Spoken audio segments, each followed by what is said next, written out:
65 million years ago, a world that belonged to the dinosaurs suffered a cosmic catastrophe, obliterating the kingdom of Tyrannosaurus rex.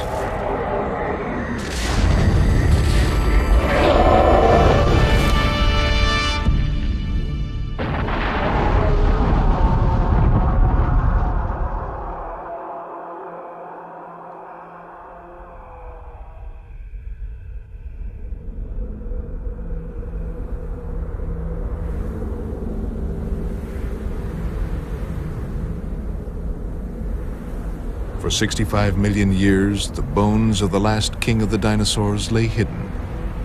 Then, at the turn of the 20th century, scientists began to coax the first fragments from the Badlands of western North America.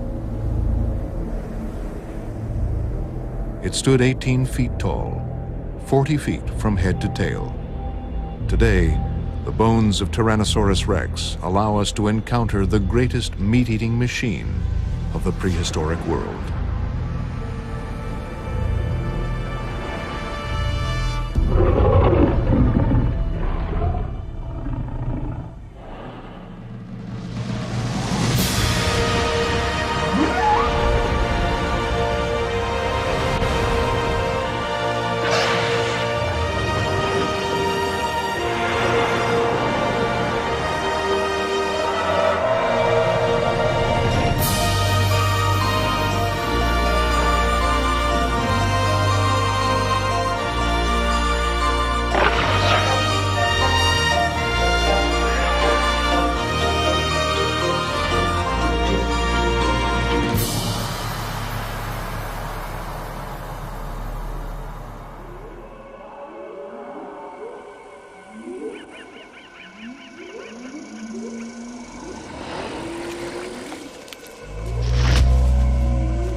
Tyrannosaurus rex has become the most famous of the dinosaurs, the ultimate expression of savagery and power.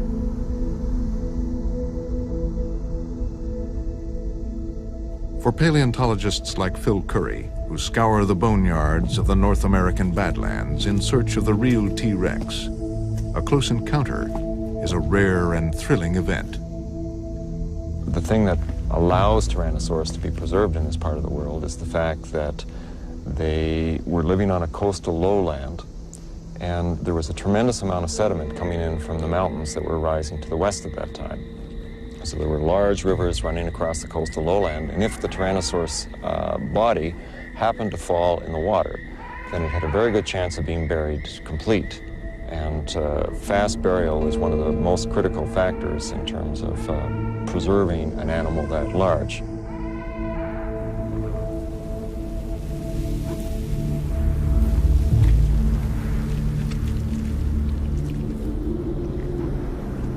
So far, 17 skeletons of Tyrannosaurus have been found, all of them from Wyoming north into Alberta and Saskatchewan. Now, Tyrannosaurus probably had a much more extensive range than that. It almost certainly lived all the way from the Arctic Ocean down to the Gulf of Mexico. Only 17 skeletons have been unearthed of the many millions of animals that once lived and died. A handful of clues to the mysteries of this ferocious but elusive beast.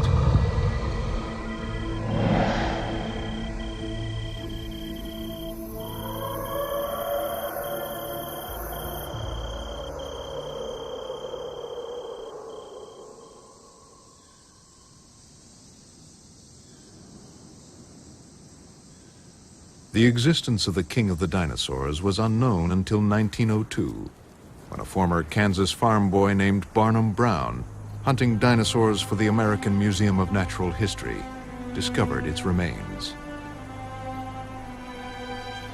A dinosaur bone used as an office paperweight had caught his attention. Brown traced it back to Hell Creek in Montana. But what would he find there? Even the man who would become known as Mr. Bones could hardly dare to hope for the rarest of the rare, a giant meat-eater. But that is exactly what he found, halfway up a steep and treacherous canyon wall. But 6 years of backbreaking work yielded only incomplete fragments.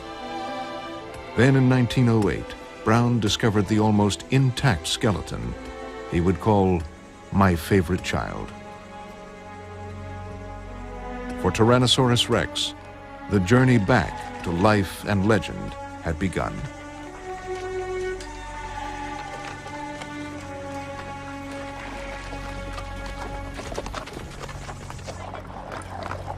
Back at the museum in New York, Brown's boss, Henry Fairfield Osborn, was eager to show the world the animal he named Tyrannosaurus Rex. While the bones were being prepared, Osborn and Brown used models to recreate a dynamic vision of the living tyrant lizard king. Long, powerful hind legs carried the body upright, balanced by a long tail. The massive head was armed with 13 dagger-like saw-bladed teeth in each jaw. The Tyrannosaurus was capable of destroying any of the contemporary creatures, and was easily the king of the period and monarch of its race. But nearly 2 tons of bones could not be mounted to match Osborn and Brown's vision of an agile, almost bird-like beast. Their compromise design for an upright, more static pose, which we now believe to be wrong, dominated how we saw T-Rex for more than 50 years. The unveiling of T-Rex in 1915 created a popular sensation.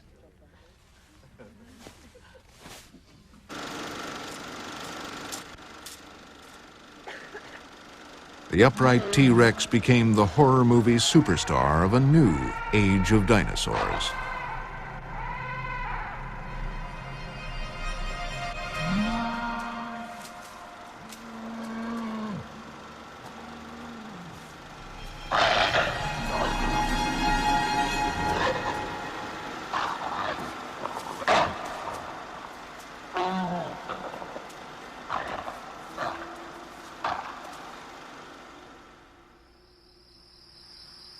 "80 years later in Montana, the painstaking search begun by Barnum Brown for the real T-Rex continues.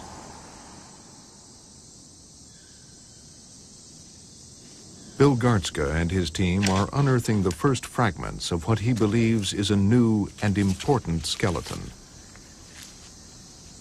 This was the first piece of bone that I picked up at the site. This is distal end of fibula, small bone of the leg. So it sits something like this into the ankle of the animal. And it's interesting in several respects. First of all, you see this iron core in the middle? Carnivorous dinosaur bones are hollow. This was the first indication that I had something really interesting. We hadn't been here, even 10 minutes picking up fragments when Sean, who's the group leader, found this. This is a Tyrannosaurus tooth, and this has the enamel weathered off, but it still has the ridges where the serrations on the enamel would have been. So we knew with these two pieces that we had a Tyrannosaur.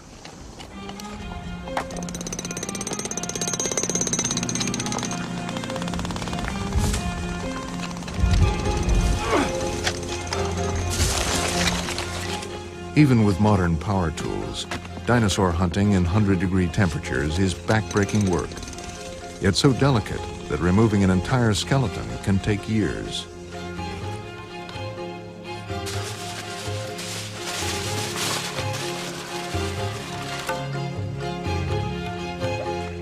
Today, just as they did 100 years ago, the bones of T-Rex leave the Badlands as precious cargo, protected in plaster jackets.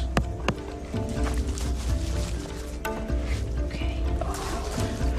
All right, good. I got it.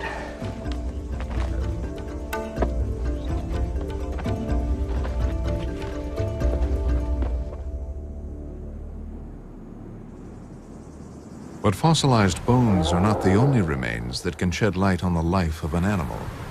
There are many other clues that can fill in some crucial details.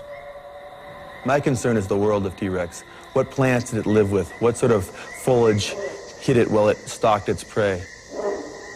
What had happened is the flowering plants appeared early in the Cretaceous period, and by the time of Tyrannosaurus rex, they were dominating the world's ecosystems.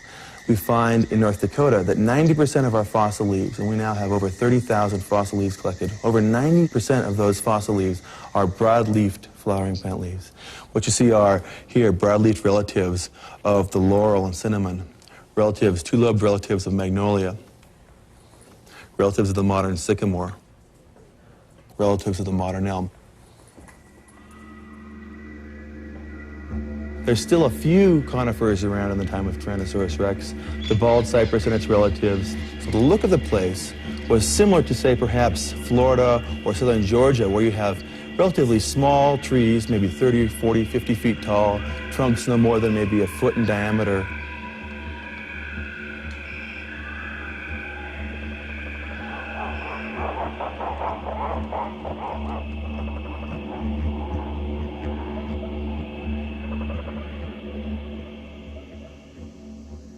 By the time Tyrannosaurus was living in North America, most of the modern families of plants and animals had already appeared on the Earth. Consequently, the world that Tyrannosaurus lived in may not have been as foreign as we think it is. In fact, we can almost go to parts of the world today and see representatives of those animals and plants still alive today. And you would have crocodiles and turtles and lizards and snakes and all these things. They would have been very familiar to us today. The difference would have been that the large animals, which today are large mammals, at that time would have been dinosaurs.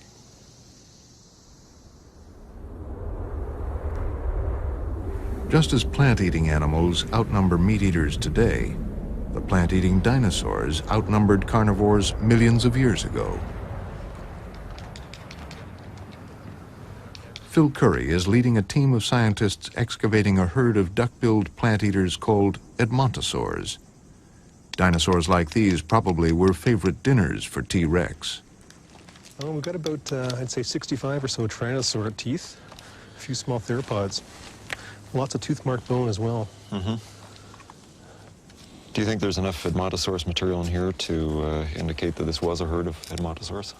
Well, we've got at least 8 individuals, 8 big Edmontosaurs, but we also have evidence of some very small animals based on some of the lower limb bones. So it appears like we've got older adults with smaller individuals, which to me indicates we may have had a herd in this area. Bone beds like this are a pretty good indication that many of the prey species for animals like Tyrannosaurus rex were in fact herding animals. These animals were herding probably because they were moving from region to region as food resources changed over the course of the year. I would suspect that the tyrannosaurs were in fact following these herds, and that the old individuals and that the young individuals that strayed too far from the herds were the most likely prey for the tyrannosaurs, and these are the animals they actively hunted down.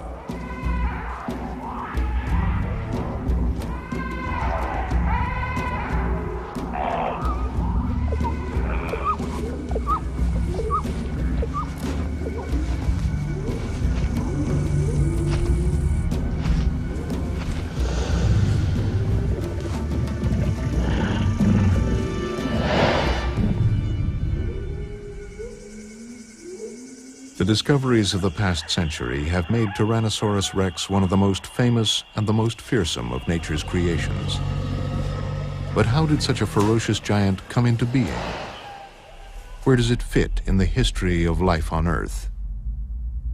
Today, we know that T-Rex's ancestry can be traced back to a tiny creature whose skull can fit into the palm of your hand. This is Eoraptor, or the dawn stealer. It's the oldest and first predatory dinosaur that we know of in the fossil record. And it has some of the basic adaptations that were to carry predatory dinosaurs through 150 million years of evolution to something like the Tyrannosaurus behind me. The skull shows some of the classic features of the predatory dinosaurs. One of those features involves the lower jaw.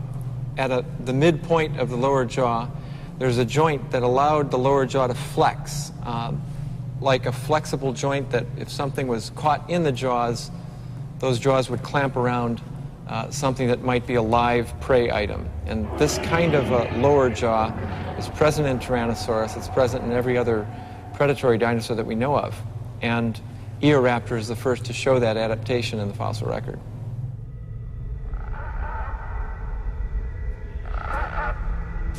The body plan road-tested in Eoraptor became an evolutionary bestseller. Even today's birds, themselves thought to be modified dinosaurs, owe much of their design to these long-tailed ancestors. But how did T-Rex evolve from the size of a small dog into a 40-foot giant? For decades, many scientists thought it had to be descended from other giant predators like this Allosaurus, the last in a line of ever larger, ever toothier dinosaurs. This was the supercarnosaur hypothesis. It may have seemed obvious, but it was wrong.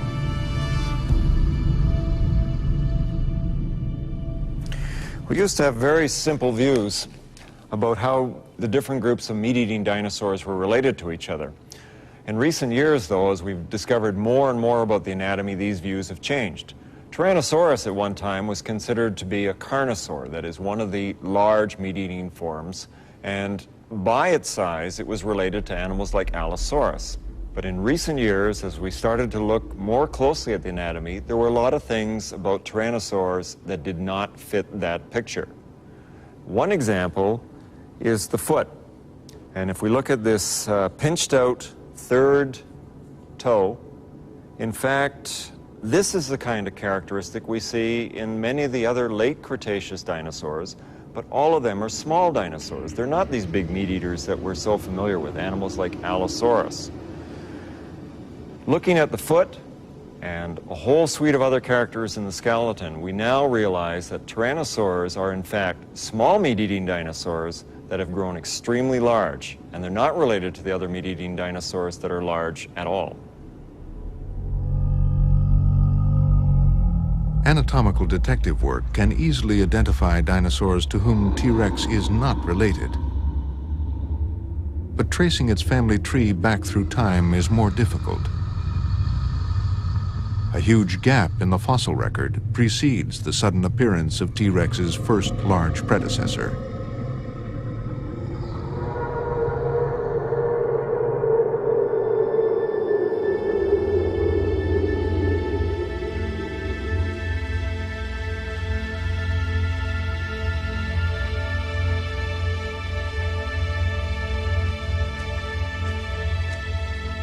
But recently, some of the missing clues have been found 4,000 feet up in the mountains of Alberta, Canada, on a prehistoric beach frozen in time, thrust on its side over millions of years.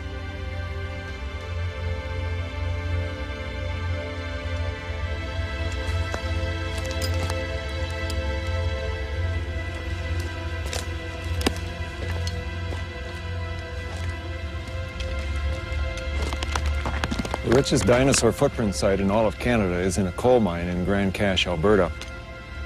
In these 100-million-year-old rocks, we have evidence of armored dinosaurs, meat-eating dinosaurs of different kinds, and large plant-eating dinosaurs. The footprints are all in trackways, and they go across this enormous cliff face, which at one time must have been a mud flat at the edge of the sea. What's important about this site is that because of the age, 100 million years ago, we don't have equivalent bone sites in this part of the world. And so we have to do a little bit of guesswork in terms of identifying the dinosaurs. And I don't think there's any question at all that these are not tyrannosaur tracks. but their long, slender toes suggest to me that these were made by giant coelurosaurs. And we feel these days that giant coelurosaurs may have been the ancestor of Tyrannosaurus rex.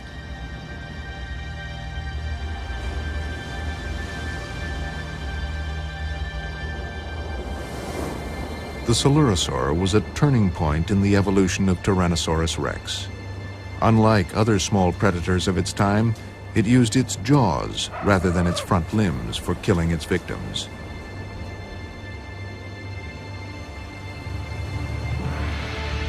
That adaptation would set the stage for the rise of T-Rex and its unique appearance. The earliest of the Tyrannosaur family is called Electrosaurus. It is a long, slender animal with relatively long front limbs. By the time Albertosaurus evolved, its head was larger and its front limbs shorter.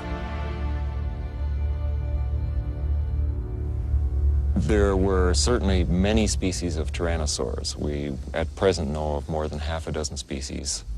The earliest fossil record of Albertosaurus is about 80 million years old. This animal in its external features really isn't all that different from Tyrannosaurus rex, but when you start looking at specific characteristics, there are features which suggest it is more primitive than Tyrannosaurus rex itself.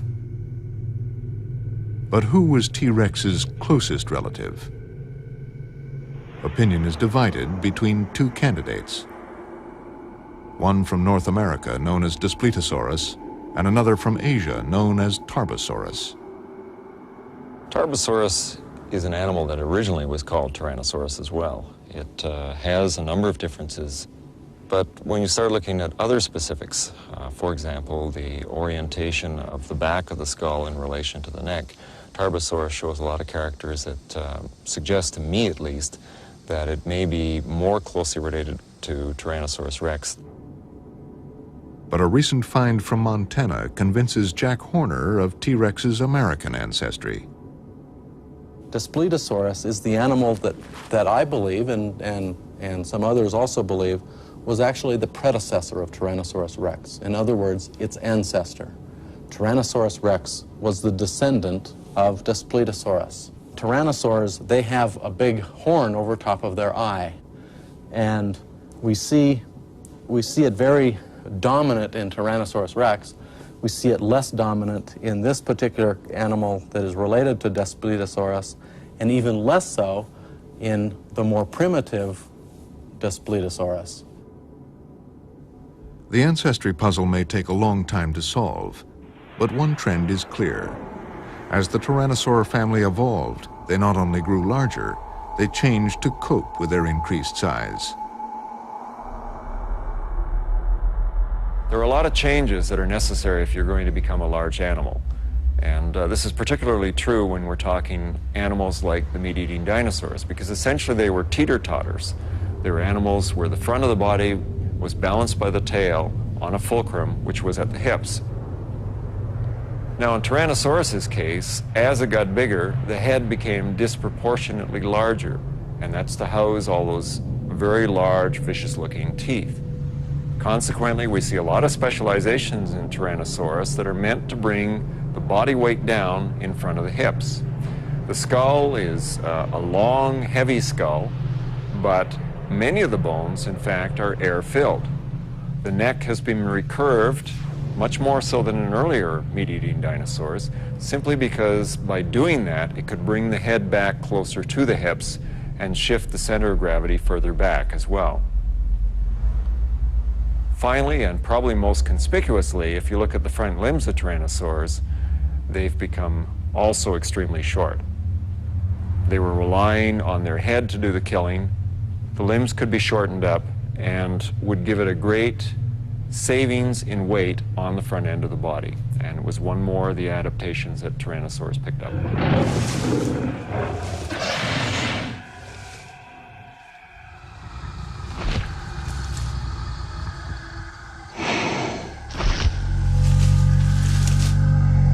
Ever since the first skeleton of T-Rex was assembled 80 years ago, most people have assumed that the king of dinosaurs must have been a slow and lumbering beast. But that view is changing. From this position, one gets a sense of what an enormous animal Tyrannosaurus rex really is. In fact, this animal is so big and so massive that for a long time, everybody thought that this had to be a slow-moving animal.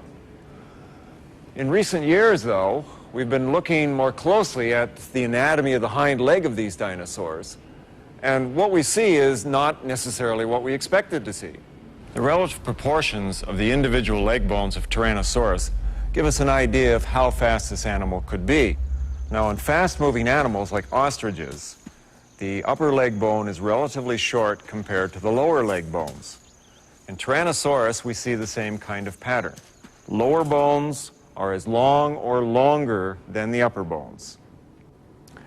This continues, in fact, down into the foot, where if we look at the flat of the foot, or what would be the flat of the foot in a human being, this unit is also very long. All in all, then, if we look at the characters that we see in the hind legs of Tyrannosaurus, I don't think there's any question at all that in spite of its massive size, this is an animal that was built for speed, and it's an animal that, in fact, could outrun any of its potential prey in its world.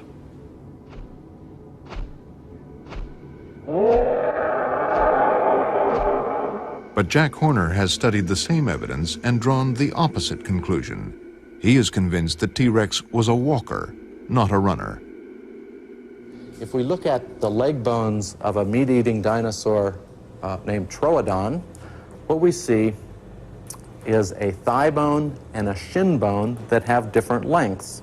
We see that the thigh bone is shorter than the shin bone.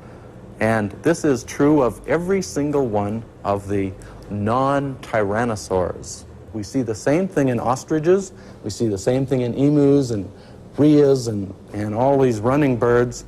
Animals that run fast have a short thigh bone and a long shin bone. The primitive feature is running. That means in evolution, you have to evolve legs for walking because there were no dinosaurs that were adapted for walking before we get to the tyrannosaurs. If we look at tyrannosaurs, the thigh bone and the shin bone are either the same length or the thigh bone is slightly longer than the shin bone. This is a feature that is good for walking.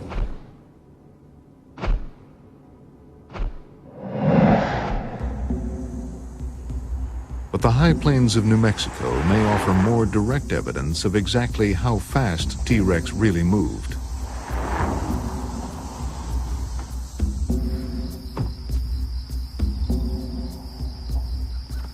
Martin Lockley follows the trail of fossilized footprints across North America.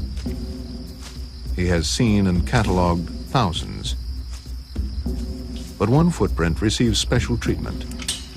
It's so unique that its location is a tightly guarded secret.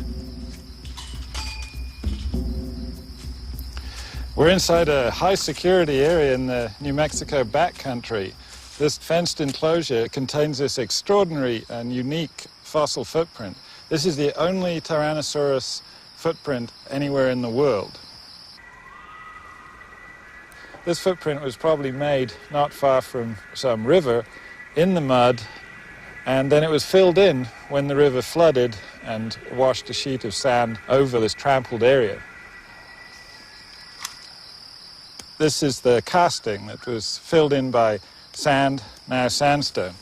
This track is on the order of 3 feet long, it's 2 feet wide, and it's almost a foot deep. This was made by an animal that probably weighed in at around 5 tons.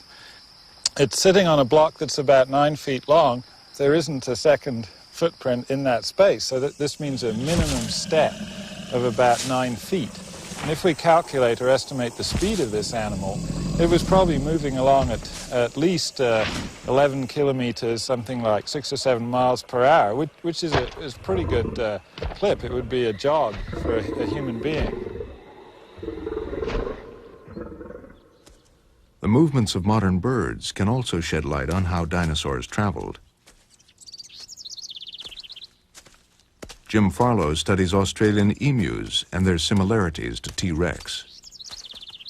It would be nice to know what Tyrannosaurus was like as a living animal, but it's very inconveniently extinct. And if you want to get a picture of how it moved, what it might have been like when it was alive, it's helpful to look at modern animals that give us an approximation to something like Tyrannosaurus. And of such modern animals, I think the emu is about as good a model as one could hope to find. I suspect it's probably faster than Tyrannosaurus was. An emu in the wild can go, what, 50, maybe 60 kilometers an hour. Tyrannosaurus, obviously, we've no direct way of determining how fast it could go. But based on the calculations of the strength of its bones relative to the size of the animal, I would think that a good ballpark figure for the top speed of Tyrannosaurus might be something on the order of 30, 40 kilometers per hour. If you look at the way this emu walks, the way it puts its feet one in front of the other, it's a striding walker. It doesn't hop like a kangaroo. And if you look at the way it picks up its feet as it goes, I think this is about as close to a Tyrannosaurus as we can find in our modern world. And that's part of the fascination that emus have for me. But emus and other modern birds without tails may not provide a completely accurate model. Other scientists pursue a more distant cousin. The animal I have here, and the reason I think crocodilians are worth spending a lot of time looking at, this is a saltwater crocodile, and it retains many of the features that we think the primitive dinosaur ancestor might have had. We know that birds and crocodilians are dinosaurs' closest living relatives, and so they're the logical place to look for information on how T-Rex worked. The muscle that I've spent a lot of time looking at originates from the side of the tail. As you can see, crocodilians have a long, heavy muscular tail. And along here where my fingers are is a large muscle that runs forward to attach onto the thigh bone, the femur. What we see in modern birds is that the tail itself has been reduced dramatically. Most of what we see in a bird tail is actually just feathers rather than muscle and bone. X-ray films prove that the presence or absence of a tail is a vital factor in the movement of an animal, be it bird, crocodilian, or dinosaur. What we're seeing in the X-ray films is that crocodilians and birds have very distinctive ways of moving their legs. The question was, which of those patterns can we apply back to a dinosaur like Tyrannosaurus? Birds use a lot of knee movement. The hip is very, very stable, whereas in crocodilians they're using lots of hip movement, and that seems to be driven by this muscle running from the tail to the thigh bone. Fortunately for this muscle, there's a very distinct scar, a bony attachment on the thigh bone that we can see in fossils like in T-Rex, suggesting that that muscle existed and probably was working in a similar way in these forms. What I'm suggesting is that in Tyrannosaurus we have a unique combination of features. A tail that's more similar to what we see in crocodilians, and yet a bird-like lower limb. So a bird knee, a bird ankle, and a bird foot with a kind of crocodilian hips. And so in Tyrannosaurus rex, I'm predicting then we would have a unique combination of features, working in a way unlike any other living animal today.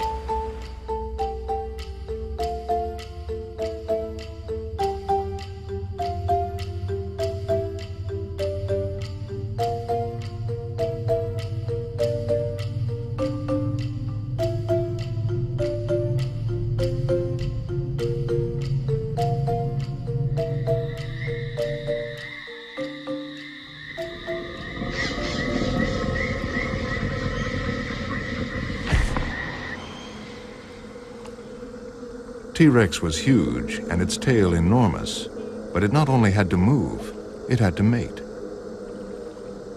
Again, modern crocodiles may offer us a glimpse of the mechanics of T-Rex sex.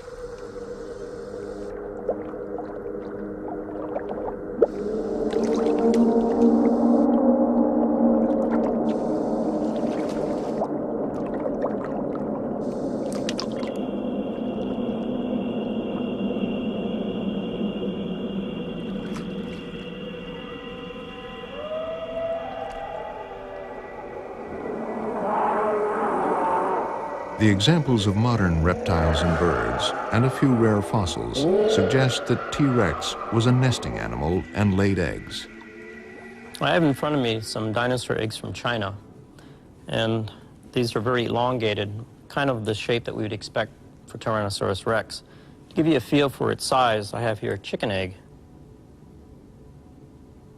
But what's really exciting and very rare is this clutch of eggs here, which are very badly crushed, but we do have an embryo that's lying here. We can see the eye socket, the skull, the backbone in here, the pelvis, the hind leg. This embryo is about the size that we would expect for a Tyrannosaurus rex. We can imagine this hatchling coming out of the egg and scurrying off into the underbrush, or possibly, if there was parental care, it may have scurried off and joined its parents.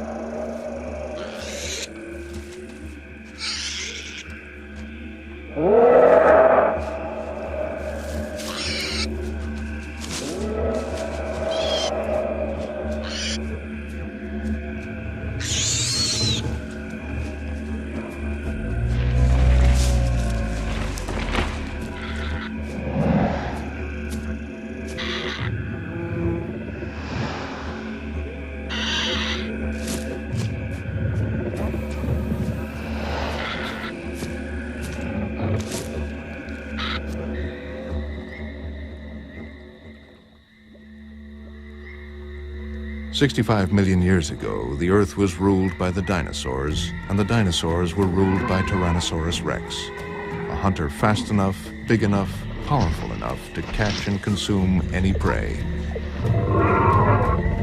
But one paleontologist dares to suggest T-Rex was not a killer, but a scavenger, a giant marauding vulture. There's a controversy right now, of which I seem to be one side of, and almost everyone else in paleontology seems to be at the other side of. And this has to do with Tyrannosaurus rex being a predator or a scavenger. A predator, we have to remember, is actually a hunter, and a scavenger is the kind of animal that only eats dead things. We look down upon scavenging. Tyrannosaurus rex, we hate to think about Tyrannosaurus rex as a scavenger. We'd rather think of it as a predator. Its name, the tyrant lizard king. You can't have a king that's a scavenger. A hunter should have big eyes. It should have good eyesight. And if we look at the brain case, or if we look at T-Rex, the biggest lobe of the brain, the actual big openings in the brain, are for the sense of smell. And because we can actually carve out the area where the brain was, we can CAT scan it, we can do all sorts of things to it, we actually can make a model of what the brain would look like. We see the optic lobe is right here, it's very small, and the olfactory lobe is this huge thing at the front end of the brain. This is huge. This means that Tyrannosaurus had a very, very, very good sense of smell and not very good eyesight. This is contradictory to a hunter. This is what scavengers have.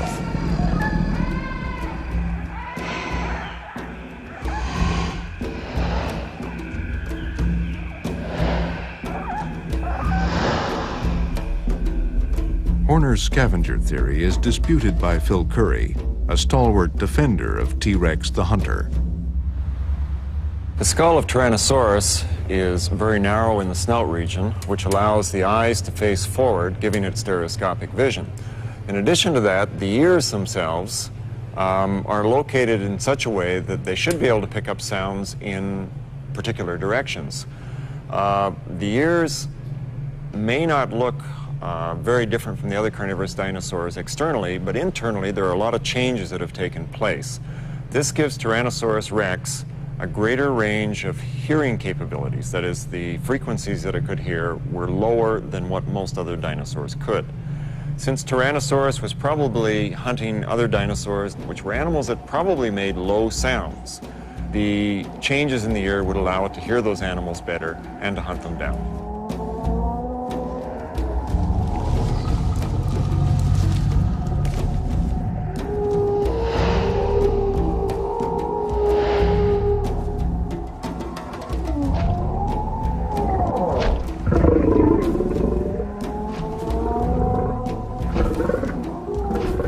the size of the tyrannosaur is advantageous for a scavenger.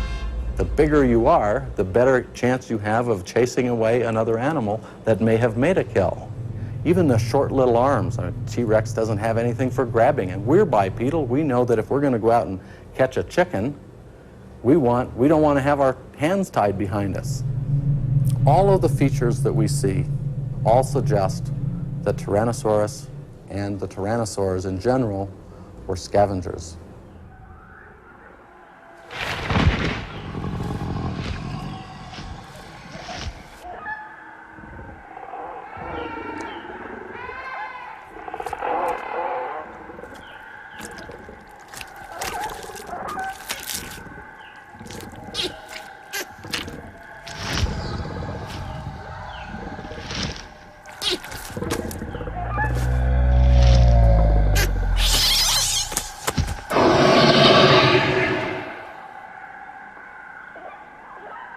When I look in the jaws of Tyrannosaurus rex, I have little doubt about its predatory capabilities.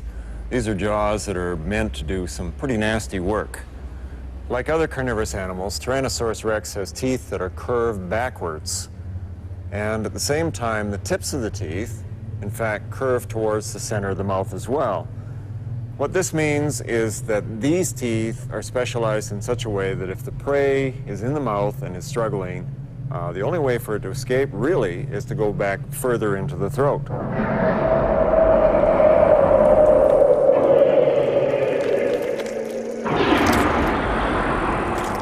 Because tyrannosaur teeth are so tall, they have to have a very deep root, and this gives them the strength so that the tooth is unlikely to break and also has the strength to puncture right through bone.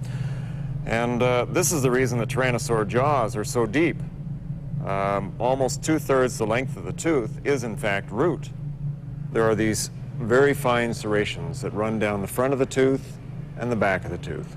These serrations function as little hooks, and as the tooth is driven through the meat, the hooks hook the fibers of meat and take it between the serrations, and between the serrations you have razor sharp edges that cut those fibers. Now, if we shift to the inside of the jaw, we can see that there are some very powerful muscle attachments here, going from the top down through this region, and this gives a muscle mass that fills in this whole area. These muscles allow the animal to close its jaws on very large animals and deliver a powerful bite very rapidly, and it would have no trouble at all cutting an animal such as myself in half in one single bite. We can say that Tyrannosaurus basically had a mouthful of steak knives. And if you have a mouthful of steak knives, obviously you eat steak, which is meat. We know that Tyrannosaurs ate meat. We know that they ate dinosaurs because we have evidence. This is a piece of a fibula, a shin bone from a duck-billed dinosaur, and this shin bone actually has gouges, tooth marks, from being bitten by a tyrannosaur. And what's really interesting, it has a puncture mark in it, and in that puncture mark within the bone is actually the tip of a tyrannosaur tooth. So this is absolute proof that tyrannosaurs ate meat, that they ate other dinosaurs. But what it is not is evidence that the tyrannosaur killed this particular animal. But Ken Carpenter's forensic examination of another duckbill provides more compelling evidence that T-Rex was a powerful, if not always successful, predator. I've been involved in a bit of detective work with the skeleton, mostly centered around the damaged area in this part of the tail. If we look here, we'll see that part of this spine is missing. And it turns out that there's a very nice groove here that if I were to take a Tyrannosaurus tooth, we find that it fits very well in that groove. Most likely then that this part of the vertebrae was bitten off by a Tyrannosaurus rex that was attacking from the right rear. Now, interestingly, we have regrowth of bone around this spine as well as around some of the tooth puncture marks on these adjacent ones, indicating that this animal survived the attack. And the only animal that was big enough living at this time with jaws powerful enough to have sheared through this bone would have been a Tyrannosaurus rex. And I think it shows conclusively that Tyrannosaurus rex was a predator and not a scavenger, as some have thought.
For the past century, the Badlands of North America have gradually yielded the first clues to a great prehistoric puzzle, evidence of how T-Rex lived. Many scientists are now convinced they have also uncovered the reason it died. A narrow band of sediment marks the end of the age of dinosaurs and the beginning of the rise of mammals, the boundary between two geological epochs. Cretaceous-Tertiary boundary is well defined in this outcrop right here where we've been digging. Well, the X-ray boundary is known from a very narrow band of clay that was laid down 65 million years ago. We can recognize it on a global scale, and it tells us that something very specific happened at that time, geological time. There was a rare mineral called iridium found in the clay. It was carried here by an asteroid that smashed into the planet. But did that actually cause the extinction of the dinosaurs? Certainly, it seems to have had devastating effects. The fossil plants below the boundary tell us that there were lush forests existing in this region and throughout the prairie regions that we know as we know them today before the boundary. And right before the boundary, in some sediments that I have studied, we have a very typical cypress swamp, such as the bald cypress swamp that you would find down in southern parts of the United States. And above the boundary, there are no cypress trees. There's nothing in those remains above the boundary that tell us the cypress swamp was around. It was gone. So something happened at that boundary that was very dramatic. It leveled the forest. The standing vegetation was literally clear-cut in a sense. Did this single catastrophe kill T-Rex? There are no fossils in the sediments immediately below the boundary, leading many to argue that the dinosaurs were extinct long before the asteroid impact. But a newly discovered footprint from New Mexico seems to indicate that the dinosaurs were still there. This is the layer with the youngest known dinosaur tracks. They're only 37 centimeters or so below this iridium layer. That could be as little as 1,000 years or less. And what it indicates is that the dinosaurs in this region that made their footprints on this surface lived up until the very last minute. They weren't dying off slowly for hundreds of thousands or millions of years before the KT event. They survived until the 11th hour, if you like. If Tyrannosaurus rex was around until the last moment, then it was witness to one of the most devastating events the world has ever seen. An environmental holocaust that not even the strongest of all the dinosaurs could survive.